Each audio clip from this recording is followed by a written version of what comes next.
नमस्कार दोस्तों, आज के वीडियो में हम चर्चा करने वाले हैं हिंदी के जो पहला महाकाव्य कहा जाता है पृथ्वीराज रासो के संबंध में। जानेंगे पृथ्वीराज रासो किस प्रकार की रचना है, उसके लेखक के बारे में और बाकी विद्वानों के विचार।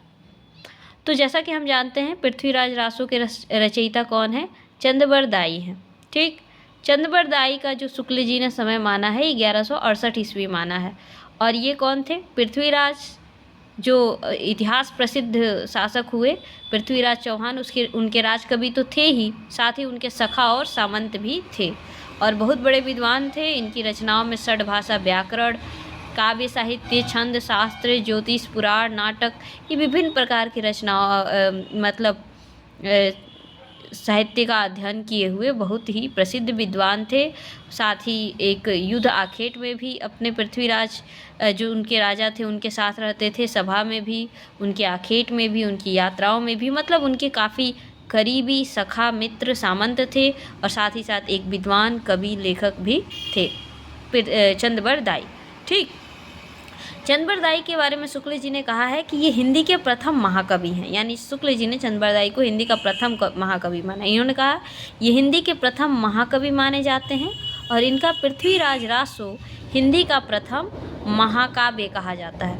ठीक, तो प्रथम महाकवि चंद्रबरदाई और प्रथम महाकाव्य है पृथ्वीराज रासो, शुक्ल जी के शब्दों में।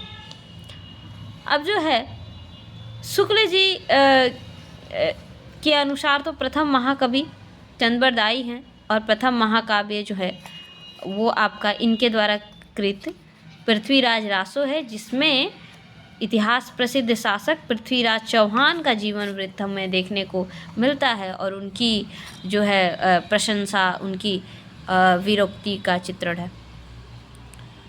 चंद्रबरदाई ने पृथ्वीराज रासो की रचना तो की है, लेकिन इसको उन्होंने पूरा नहीं कर पाए। इसलिए पूरा नहीं कर पाए क्योंकि जब शहाबुद्दीन गोरी से पृथ्वीराज चौहान का युद्ध हुआ और पृथ्वीराज चौहान को शहाबुद्दीन गोरी बंदी बनाकर ले गया, तो क्योंकि चंद्रबरदाई पृथ्वीराज के सखा थे, परम मित्र थे, तो वो भी जो है पृथ्वीराज चौहान के साथ गए चंद, और अपना जो पृथ्वीराज रासो रचना जो वो कर रहे थे उसके काव्य लेखन का कार्य उन्होंने अपने पुत्र जल्हड़ को दे करके वो पृथ्वीराज चौहान के साथ गजनी चले गए और अपने पुत्र जल्हड़ को पृथ्वीराज रासो सौंपने के संबंध में उनकी एक बहुत ही प्रसिद्ध उक्ति भी आती है कि पुस्तक जल्हड़ हथ दे चली गज्जन निरपकाज। यानी कि अपने पुस्तक को अपने पुत्र जल्हड़ के हाथ में सौंप कर, उसकी जिम्मेदारी लेखन कार्य सौंप कर और ये राजा के साथ उनके काज में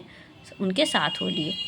अब ये जो पृथ्वीराज रासो रचना मिलती है उसके 4 संस्करण, क्योंकि जो भी आदिकाल की बहुत सी रचनाएं हैं जिनकी ऐतिहासिकता पर, जिनकी मौलिकता पर कई सारे जो हैं विवाद रहते हैं, तो काफ़ी प्राचीन रचना होने के कारण तो ये जो हमारा पृथ्वीराज रासो जो रचना है उसके भी 4 संस्करण उपलब्ध हैं।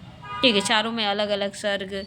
ठीक है, तो पृथ्वीराज रासो के 4 संस्करण में जो पहला संस्करण है जो बृहत संस्करण के नाम से जाना जाता है, तो जो बृहत संस्करण है पृथ्वीराज रासो का वो नागरी प्रचारणी सभा काशी के द्वारा उसका प्रकाशन हुआ था और उसकी हस्तलिपि उदयपुर के संग्रहालय में भी सुरक्षित है। नागरी प्रचारणी सभा ने इस पृथ्वीराज रासो के इस संस्करण को 1585 ईस्वी में लिखित प्रति के आधार पर इसका संपादन कराया। यानी नागरी प्रचारणी सभा ने जिस पृथ्वीराज रासो का संपादन और प्रकाशन किया है वह रचना 1585 ईस्वी के आसपास की है और इसमें 69 सर्ग हैं और इसमें 16,306 छंद हैं। ठीक है, तो ये बृहत संस्करण के नाम से जाना जाता है जो नागरी प्रचारणी सभा ने निकाला। दूसरा संस्करण जो पृथ्वीराज रासो का आता है उसमें 7,000 छंद हैं और इसके कुछ प्रतियाँ अबोहर के साहित्य सदन, बीकानेर के जैन ज्ञान भंडार और अगरचंद नाहट के पास भी सुरक्षित हैं। और ये जो दूसरा संस्करण प्रकाशित हुआ है ये 17वीं सदी के आसपास लिखा गया है। जो तीसरा संस्करण प्रकाशित हुआ है उसमें 19 सर्ग हैं और ये 19 सर्ग हैं तथा इसमें 350 छंद हैं और ये बीकानेर के अनूप संस्कृत पुस्तकालय में सुरक्षित है। और जो इसका चौथा संस्करण है जो कि बहुत ही छोटा है, उसमें कोई अध्याय नहीं है, उसमें बस 1300 छंदों की संख्या है और अमरचंद नाहट द्वारा इसको खोजा गया था और डॉक्टर दशरथ शर्मा जो हैं इस चौथे संस्करण या सबसे छोटे संस्करण को ही सबसे प्रामाणिक और मूल रासो ग्रंथ मानते हैं, जिसमें 1300 छंद हैं। वैसे नागरिक प्रचारणी सभा एक प्रसिद्ध जो है प्राचीन रचनाओं के प्रकाशन के कार्य करने के लिए एक अति प्रसिद्ध संस्था रही है, जिसने पृथ्वीराज रासो का जो संस्करण प्रकाशित कराया है वो बृहद संस्करण है और उसमें 69 सर्ग हैं, 16,306 छंद हैं और ये 1585 के आसपास की लिखी हुई जो है प्रति के आधार पर संपादन कराया गया है। तो ये पृथ्वीराज रासो के संस्करण के संबंध में। अब पृथ्वीराज रासो की प्रामाणिकता पर बहुत ही संदेह है।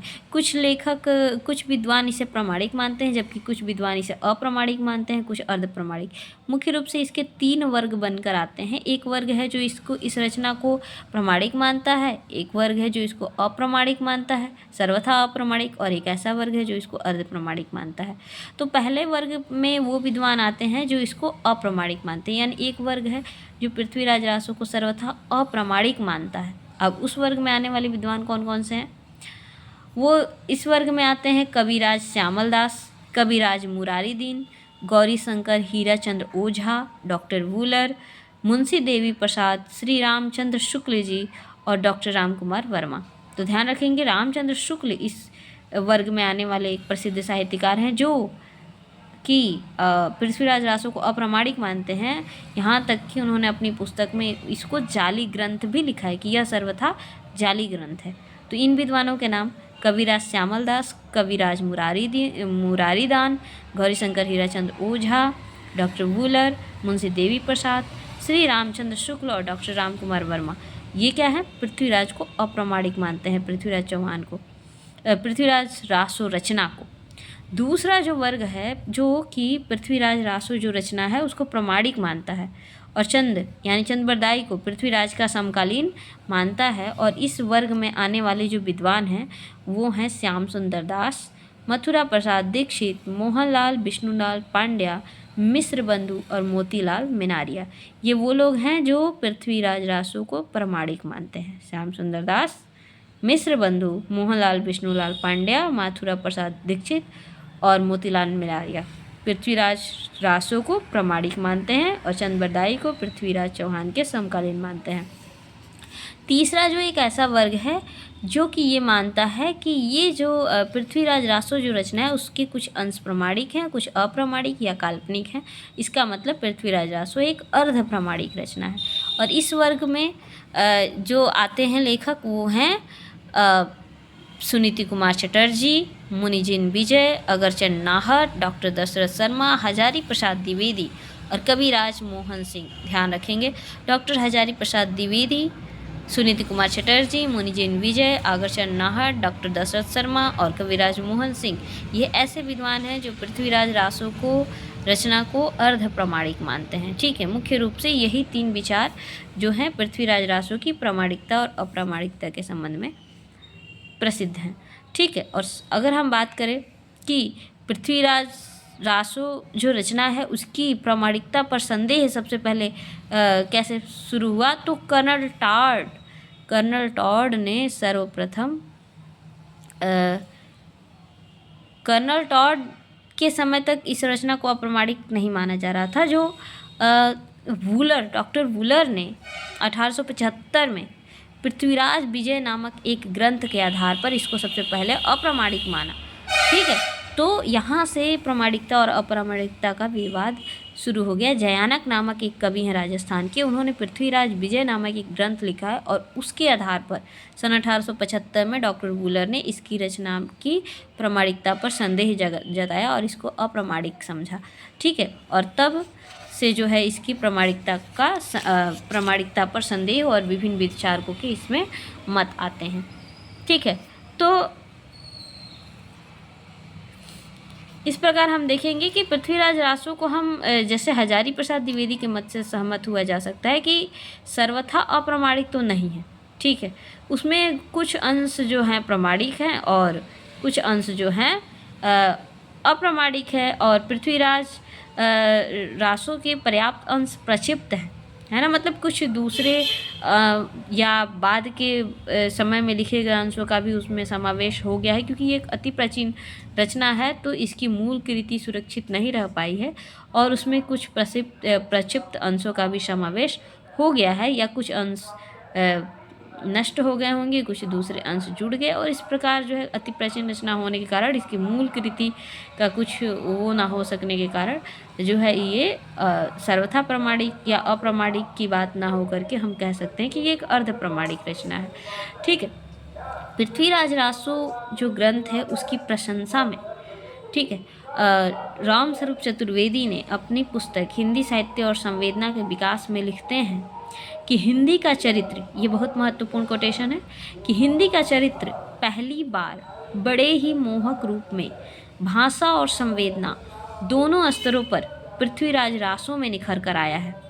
काव्य प्रक्रिया यहाँ पूरी तरह निष्पन्न हुई है। ये रामस्वरूप चतुर्वेदी का कथन है पृथ्वीराज रासो ग्रंथ की प्रशंसा में। ठीक है, यह एक विशाल काव्य है, इसको महाकाव्य की संज्ञा दी जाती है और रासो ग्रंथों में सर्वाधिक प्रसिद्ध रासो ग्रंथ जो है यही है। और हम देखें तो इसमें मुख्य रूप से वीर रस प्रधान है, इसमें श्रृंगार रस का भी समावेश है। ठीक है, कहीं कहीं रौद्र और भयानक रस भी दिखते हैं, ठीक, लेकिन मुख्य रूप से वीर और श्रृंगार रस का इसमें सुंदर संयोजन है। इसके छंदों की संख्या बात करें तो इसमें 69 इसके सर्ग हैं और 68 प्रकार के इसमें छंदों का प्रयोग भी हुआ है। ठीक है, और अलंकार इसमें प्रायः सभी प्रकार के मिलते हैं। तो इस प्रकार जो रासो काव्य है आदिकाल का, उसमें जो सर्वाधिक प्रसिद्ध रचना है पृथ्वीराज रासो, आज हम उसके बारे में महत्वपूर्ण तथ्यों की जानकारी लिए। इसी प्रकार के परीक्षा उपयोगी महत्वपूर्ण तथ्यों को जानने के लिए चैनल को लाइक और सब्सक्राइब करें। धन्यवाद।